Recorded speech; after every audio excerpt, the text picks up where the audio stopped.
right, so what you just saw there and what you see here is the C400, the Canon C400. It is an awesome little camera. We've been already using it. Kind of seems like overkill, but we've even been using it just shooting our little studio bits here, getting used to it. Not that there's much to get used to, because when you pick this up, if you've ever used any of the other Canon cinema cameras, it's got the same, it just feels like the same thing, same menus and everything. It took me no time after using the C70 for so long to just jump right in and be able to find everything in the sky. And this little camera is packing a ton of stuff. So right from the beginning, we have a better sensor in it, or I don't know if you want to call it a better sensor, but a different sensor in it. It's a full frame 6K back illuminated CMOS sensor, and it has the dual pixel autofocus tracking CMOS 2 in it, so an improved CMOS.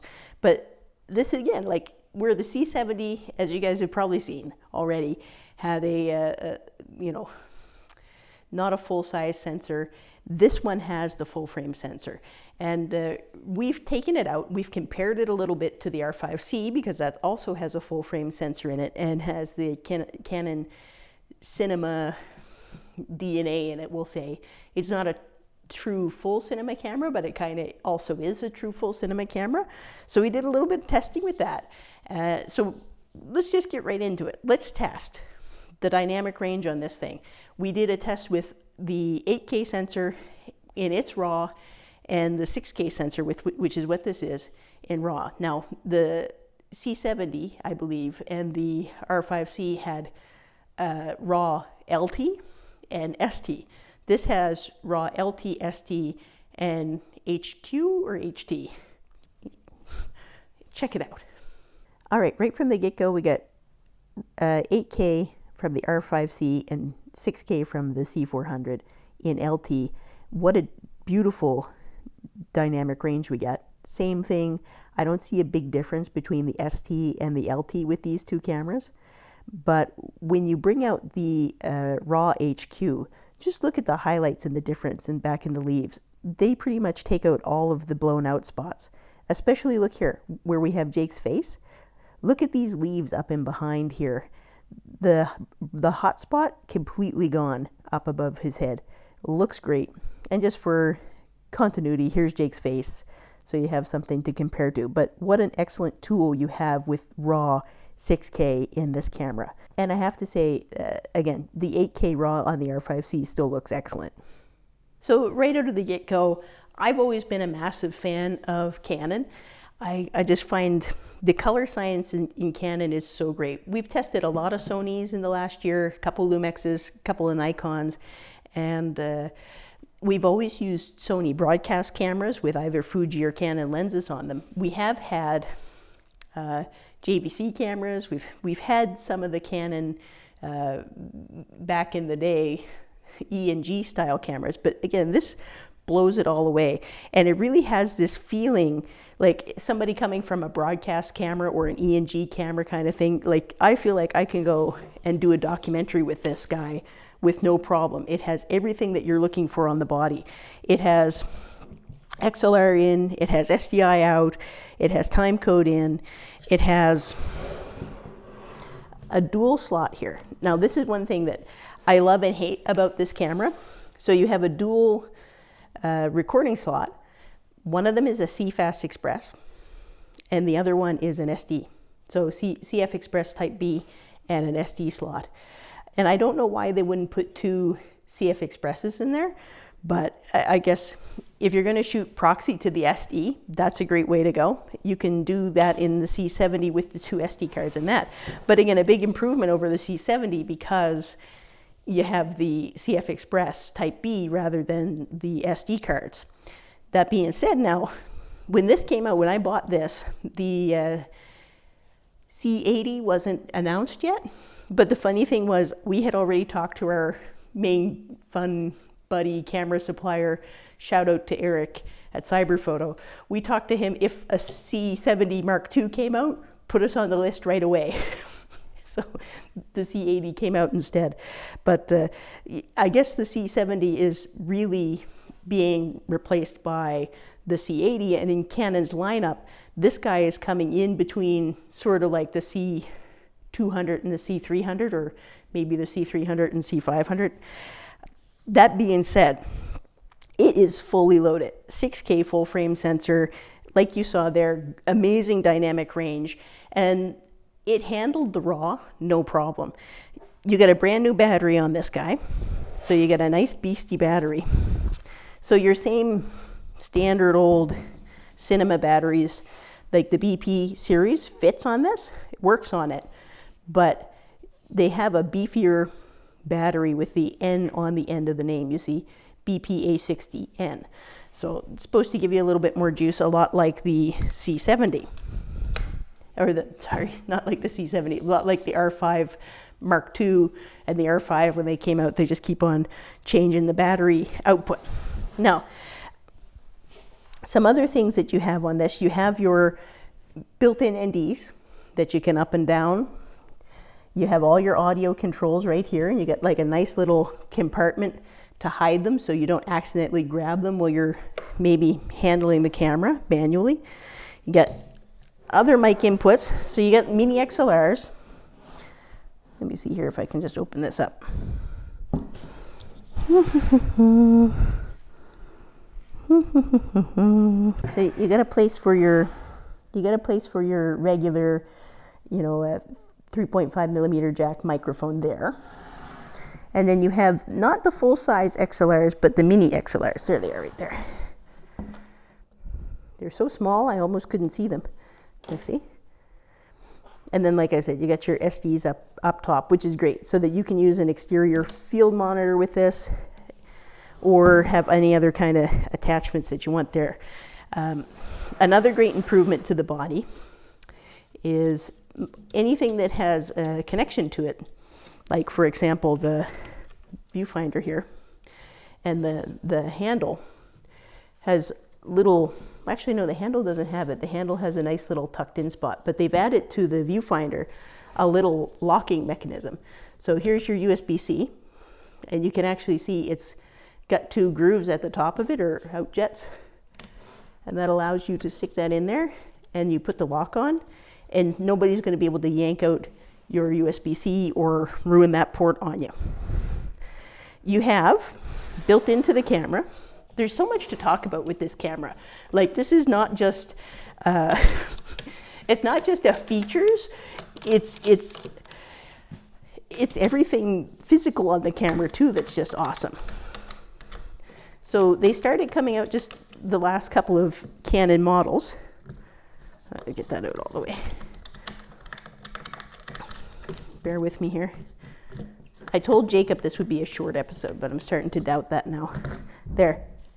Right here, you got your hot shoe, audio hot shoe, and it connects to the handle here, so you can actually have the hot shoe up here as well. You can mount the monitor directly onto these 1/4 inch ports here, and you can mount a hot shoe like the Tascam audio jack for extra XLRs, and that would give you 4 XLRs into the camera. But if you want to use the handle anyway, this just slides in with the connection right there. There we go. And actually comes all the way up to the top. Right there. So you can put your hot shoe mount right on the top of the handle as well. So that is a terrific addition to this. Again, like the features that are on here, I could go on all day. I was loving the grip handle. I was loving, it has so many features, like extra programmable buttons right on the handle. So you got 1, 2, and a third right here on the trigger. You can program anything you want. And that leads me to the next bit. One of the things with this camera, in anticipation of it coming, I ordered B&Cs, XLRs, and those are the XLR to mini XLR. So you got male mini to full-size female XLR, an extra mounting plate for bigger lenses that you might want to come on. And I think we'll do some more caging once we get into this. But the biggest thing that I bought to go with this camera is this guy right here. And this 24-70 works terrific. Let's see if I power this on right now. The best part about this is, yeah, look at this. You can actually assign this trigger where my thumb is to control the zoom servo on this thing. How cool is that?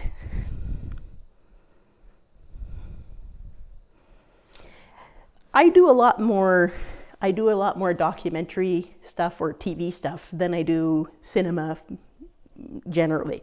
But the C400 or C70 served us so well, I couldn't wait for this to come out. And again, coming from a broadcast E&G standpoint, this has such familiarity to me from using old Sony XD cams back when I was doing more sports interviews and all that kind of stuff.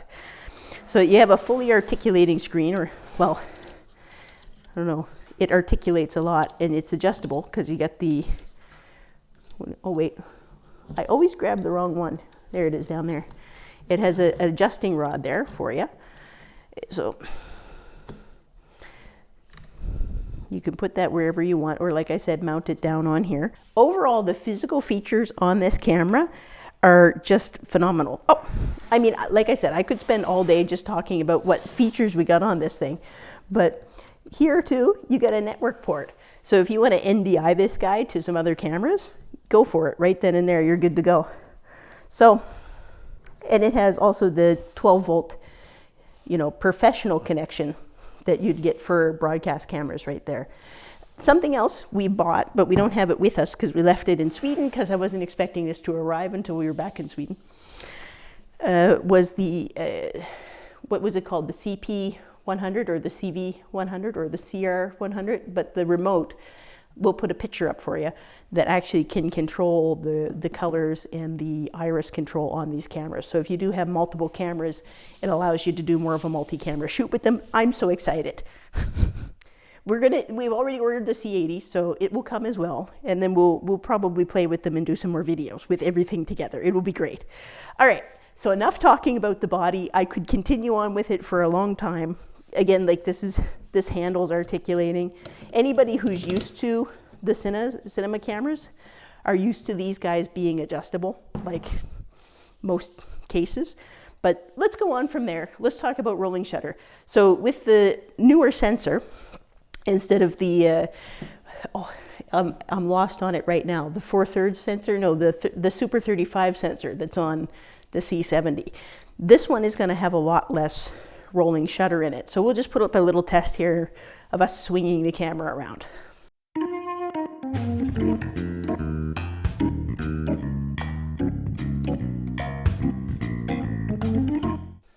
Okay, so Jake told me while we were on that clip that I went on it for 14 minutes about just the body, and I still haven't finished with all of the wonderful body features. I mean, like, there's so many things that you just have at your fingertips. It's awesome when you're in a run and gun situation that you don't have to go looking in the menu. That being said, you have illuminated buttons here as well. So I can turn that off. And I can turn it on again. So that's great. So if you are shooting in a darker scenario, that's very helpful. Darker scenario, this has 3 native ISOs on it, which is crazy for a cinema camera, crazy for any camera, really. Well, maybe there's a lot of them that are coming out. Like, the technology is going crazy. 3 native ISOs, 800, 3200, and 12,800. Let's take a look at that. So the only thing I can say, I mean, it looks great, but at the very end here, you really see how the picture still falls apart when it's that dark. Rewind back if you guys want to take a look at the highest ISO in RAW. You're going to find RAW is going to be a little more noisy, especially at 12,800. Still, the picture looks awesome, so long as you're not gaining up the ISO for testing purposes, which is what we did here. All right, in addition to everything else you're getting 6K raw, 60 frame per second slow-mo, or you can slow it down in post-production. In your S35 or your 35 millimeter crop on the sensor, you're going to be able to go 4K 120. At 2K on the S16 crop, like the 16 millimeter crop, you can go up to 180 frames per second in the raw. But when you go to the regular like 10-bit and 8-bit settings, actually does this have 8-bit? Well, the 10-bit stuff, you can actually get 1080 or 2K up to 180 frames per second, or 4K Ultra HD or UHD at 120. So phenomenal slow-mo capability on this. Let's take a look.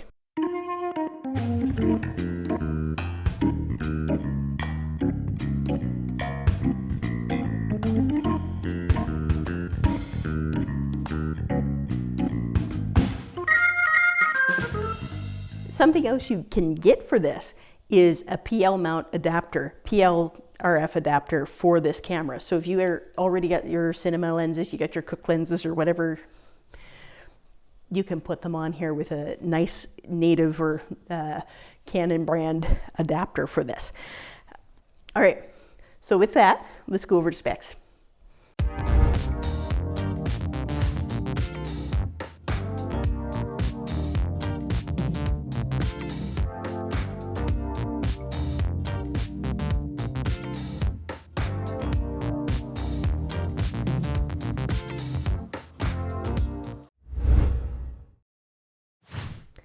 All right, just real quick here.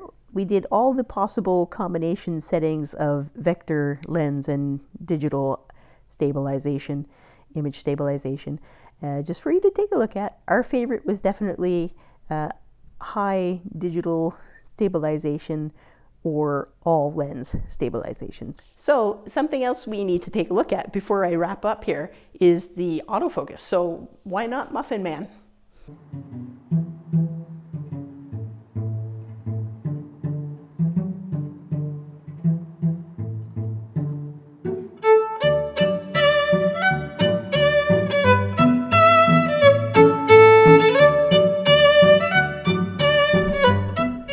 You guys might notice that sometimes it had a hard time following the back of Jacob's head, but for the most part it was really sticky. Not as sticky as the R5, I find, but it does very well. All right, just in case you guys don't get that, if you've seen our other videos, we always play the Muffin Man when Jake is ducking the autofocus or the auto tracking. So overall, I'm really going to enjoy this camera. I can tell already, like when the C70 came into our life, it was such a game changer. We had our choice between the big bulky broadcast cameras or at the time the DSLRs. Maybe we had just started working with the EOS Rs as an alternative to the DSLRs for going out and shooting. We had a couple of pocket 6K, not 6K, back then they were 4K that we used. C70 revolutionized my ability to go and make TV programs. This is just like, I'm ready to buy tickets to wherever, the Arctic, to go start shooting. And again, too, like this got the body for it. I could talk all day about the body features, but I think those are better for you to look up online, check it out. We always reference our specs either on the Canon website or the B&H website.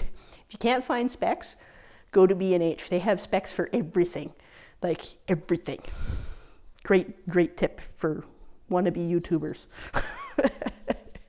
That's if you don't read the manual. So overall, we will definitely do some more things with this. We really want to test it against some other cameras. Maybe I can see if I can get my hands on an FX6. But in the meantime, like and subscribe. Hopefully around Christmas time, we'll test it against our DJI Ronin 8K with Marcus. That's up with Marcus right now. But like and subscribe. Anything you want to see, anything we didn't touch on, leave it down in the comments. We're going to do some more tests with this guy. We can't wait to. So excited. I just think like Christmas morning for me with this thing. Like I could just go on and on and on. We'll see you in the next one, guys.